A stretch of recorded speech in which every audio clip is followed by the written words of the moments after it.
अस्सलाम वालेकुम नाज़रीन, उम्मीद है आप सब खैरियत से होंगे। आज मैं बना रही हूँ चिकन पराठा रोल। उन बच्चों के लिए जो बच्चे रोटी नहीं खाते या सालन और शोरबा ज़्यादा खाना पसंद नहीं करते, तो आप इस तरह आप रोल बना कर दें, बहुत एक स्पेशल फ्लेवर के साथ। रेसिपी को स्टार्ट कर लेते हैं। सबसे पहले मैंने एक बाउल में ले लिया है 3 कप मैदा। उसमें डालेंगे 2 टेबल स्पून जितना ऑयल, 1 अदद अंडा। अंडा हमारा रूम टेम्परेचर पर होना चाहिए। इसके बाद डालेंगे 1 टीस्पून नमक और 1 टीस्पून शुगर। तमाम चीज़ों को अच्छी तरह से मिक्स कर लेंगे। उसके बाद नीम गर्म दूध से इसको गूंद लेंगे। दूध हमने थोड़ा थोड़ा करके डालना है और जहाँ पे हमें ज़रूरत महसूस हो तो इसको हाथ से अच्छी तरह से गूंद लें। डो को ना ज़्यादा हार्ड गूंदना है और ना ही ज़्यादा सॉफ्ट, बस दरमियाने तरह की होनी चाहिए। डो गूंदने के बाद इसके ऊपर 1 चम्मच ऑयल लगा के फैला दें और इसको 1 घंटे के लिए रेस्ट दे दें ताकि हमारा आटा अच्छे से सेट हो जाए। अब हम अपनी चिकन को रेडी कर लेते हैं। चिकन ले लिया है मैंने बोनलेस, तकरीबन 300 ग्राम। इसमें डालेंगे 1 टीस्पून जिंजर गार्लिक। नमक डालेंगे अपने टेस्ट के मुताबिक।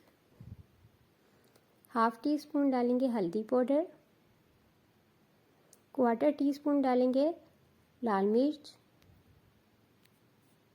हाफ़ टी स्पून डालेंगे धनिया पाउडर। 1/4 टीस्पून डालेंगे काली मिर्च। हाफ़ टी स्पून डालेंगे कुटी लाल मिर्च। 2 चम्मच डालेंगे इसमें दही और थोड़ा सा इसके अंदर डालेंगे तेल ताकि हमारी चिकन स्टिक ना हो और इसका जायका भी बहुत अच्छा सा हो जाए। तमाम चीज़ों को अच्छी तरह से मिक्स कर लेंगे और इसको फ्लेम पे रख देंगे। फ्लेम हमारा मीडियम होना चाहिए शुरू में। जैसे ही आपको फील हो कि तमाम मसाले अच्छे से मिक्स हो गए हैं तो इसको कवर कर दें ताकि चिकन जो है अंदर से कुक हो जाए अच्छी तरह से। कुकिंग टाइम इसका तकरीबन 20 मिनट्स का है। 20 से 25 मिनट्स के बाद आप देखेंगे कि चिकन ने अपना जो पानी छोड़ा था वो खुश्क हो चुका है। चिकन हमारा रेडी है क्योंकि इसकी सरफेस पे ऑयल आ चुका है। फ्लेम से उतार लें और इसके अंदर 1 से 2 टेबल स्पून केचप डाल दें और इसको अच्छी तरह से मिक्स कर लें। चिकन को आप देख सकते हैं कि ये कितनी मज़ेदार और ज़बरदस्ती ये रेडी हुई है। इसके बाद हम अपनी नेक्स्ट स्टेप की तरफ चलते हैं, यानी कि इसकी सॉस बना लेते हैं। तकरीबन 1/4 कप ले लेंगे मायोनीज़। मैंने आम यंग्स की मायोनीज़ यूज़ की है। 2 से 3 टेबल स्पून जितनी हम डालेंगे इसके अंदर टमाटो केचप। इसके बाद इसके अंदर डालेंगे डिपिट की चिपोटले सॉस, तकरीबन 1 टीस्पून। ये इसको मैं डालते वक्त रिकॉर्ड नहीं कर सकी, ताहम इसका फ्लेवर बहुत मज़ेदार और टेंगी सा होता है। इसको ज़रूर ट्राई कीजिएगा, एक मुनफरिद सा जायका है। फ्लेवरिंग के लिए हम डालेंगे 1 टीस्पून इसके अंदर डालेंगे चिली सॉस। अगर आपको ज़्यादा स्पाइसी पसंद है तो आप 2 टीस्पून भी कर सकते हैं। इनको अच्छे से मिक्स कर लें, एक स्मूथ पेस्ट बना लें। यहाँ पे आटा हमारा सेट हो चुका है। इसको 2 से 3 मरतबा अच्छी तरह से नीट कर लें ताकि ये बिल्कुल अच्छा सेट सा हो जाए और उसके बाद इसके छोटे छोटे से पेड़े बना लें। मैंने यहाँ से 3 कप मैदे के ज़रिए 6 तकरीबन पेड़े बना लिए हैं। अगर आप चाहें तो आप अपनी मर्ज़ी से बड़ा और छोटा भी कर सकते हैं। इसके बाद एक साफ सरफेस के ऊपर थोड़ा सा खुश्क आटा डालें। एक पेड़े को लेके उसके किनारों से प्रेस कर दें अच्छी तरह से ताकि इसके किनारे पतले रहें। फिर एक रोलिंग पिन से इसको बेल लें, इसका साइज़ बड़ा कर लें। यहाँ पे मैंने तवे को गरम कर लिया है और पराठा इसके ऊपर डाल दें। जैसे ही पराठे के ऊपर आपको बबल्स से फील होने लगें तो इसके ऊपर डालेंगे 1 टीस्पून के बराबर ऑयल और इसकी साइड को पलट देंगे।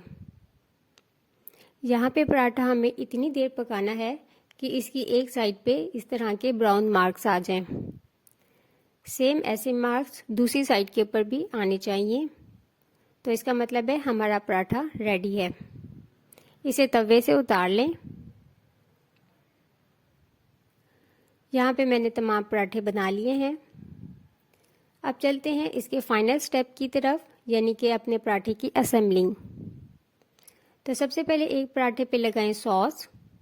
सॉस को पूरे पराठे पे अच्छी तरह से स्प्रेड कर दें ताकि हर बाइट के अंदर सॉस का जायका महसूस हो।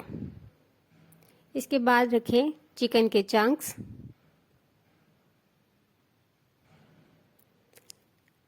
चिकन के चंक्स के बाद दोबारा से इसके ऊपर सॉस डालें ताकि हमारा रोल खूब सॉसी सा और जूसी सा हो।